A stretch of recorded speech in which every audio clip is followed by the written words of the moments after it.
Hello everyone.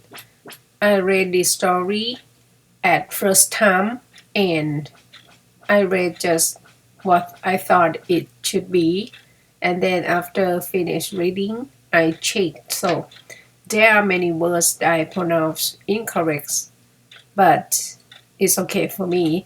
And the name of the gin that doesn't need to pronounce the D, so just pronounce gin. Okay, let's listen to my reading. How the Camel Got His Hump by Rudyard Kipling. I'm not sure how to pronounce the name. Rudyard Kipling's just so stories 1902 offer young readers the opportunity to identify literary devices like anthropomorphism and explore the characteristic of what makes a tall tale believable. Now this is the next tale, and it tells how the camel got his big hump. In the beginnings of years, when the world was so new at all, and he lived in the middle of a howling desert because he did not want to work. And besides, he was a howler himself. So he ate sticks and thorns and tamarisks and milkweed and prickles. Most scruciating dido. And when anybody spoke to him, he said, "Humph, just humph, and no more." Presently, the horse came to him on Monday morning, with a saddle on his back and a bit in his mouth, and said, "Camel, oh Camel, come out on the trot like the rest of us." "Humph," said the camel, and the horse went away and told the man. Presently the dog came to him with a stick in his mouth and said, "Come out, oh come out, come and fetch and carry like the rest of us." "Humph," said the camel, and the dog went away and told the man.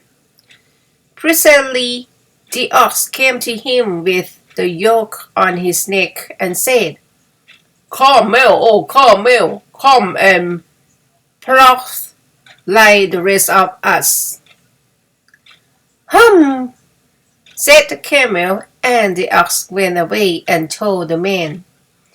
At the end of the day, the man called the horse and the dog and the ox together and said, "Three of three, I'm very sorry for you, with the world so new at all.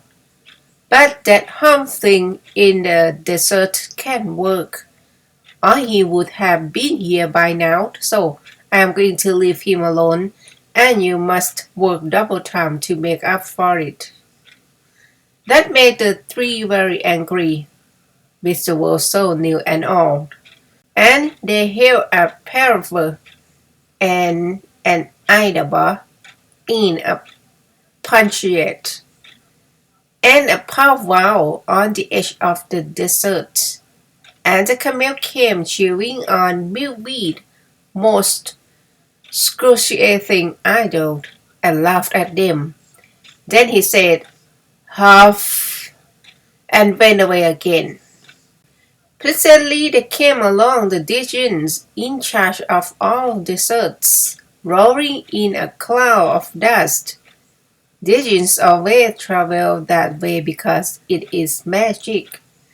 And he stopped to parapher and pow with the tree. "Digeons of all deserts," said the horse, "is it right for anyone to be idle with the world so new and old?" "Certainly not," said the Digeon. "Well," said the horse, There's a thing in the middle of you Howling Desert, and he's Howler himself, with a long neck and long legs, and he hasn't done a stroke of work since Monday morning. He won't trot. Phew, said Dejin, whistling. That's my camel for all the gold in Arabia. What does he say about it?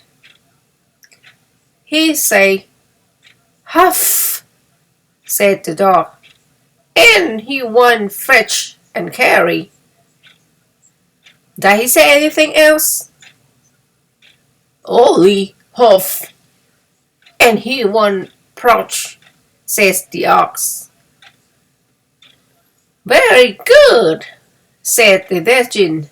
I huff him if you will kindly wait a minute.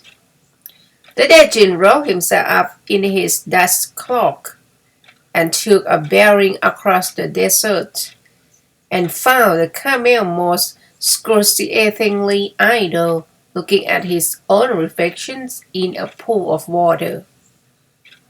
My long and bubbling flame, said the Dejin, what's this I hear of your doing no work, with the world so new and all?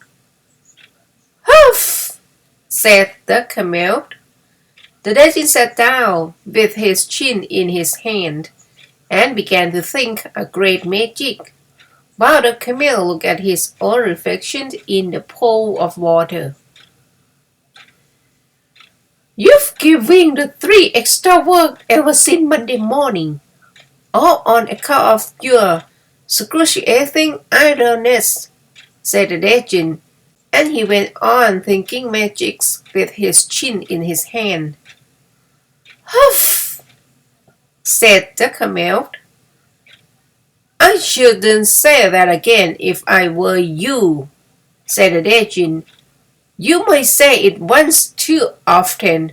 Bubbles, I want you to work. And the camel said, Humph, again, but no sooner had he said it than he saw his back that he was so proud of, puffing up into a great big laughing humph. Do you see that? Said the Dejin. That's your very old humph that you've brought upon your very old selves by not working today, this Thursday, and you've done no work since Monday, when the work began. Now you are going to work. How can I? Said the camel, with this humph on my back. That's made on purpose, said the Dejin. All because you missed those 3 days. You will be able to work now for 3 days without eating, because you can't live on your humph. And don't you ever say I never did anything for you. Come out of the desert and go to the tree and behave. Humph yourself. And the camel humphed himself, humph and all, and went away to join the tree. And from the day to this, the camel always wears a humph. We call it hump now, not to hurt his feelings, but he has never yet caught up with the 3 days that he missed at the beginning of the world, and he has never yet learned how to behave. The camel's hump is an ugly lump, which well you may see at the zoo, but uglier yet in the hump we get from having too little to do. Kiddies and grown up too. If we haven't enough to do, we get the humph, camel's hump, the hump that is black and blue. We come out of bed with a frizzly head and a snarly yellow voice. We chatter and squall and we grunt and we growl at our bath and our boots and our toys. And there ought to be a corner for me, and I know there is one for you. When we get the hump, camel's hump, the hump that is black and blue. The cure for this ill is not to sit still or frost with a book by the fire, but to take a large hole and a shovel also, and dig till you gently perspire. And then you will find that the sun and the wind and the dashing of the garden too have lifted the hump, the tolerable hump, the hump that is black and blue. I get it as well as you. If I haven't enough to do, we'll get hump, Carmel's hump, kid this and grow ups too. The end.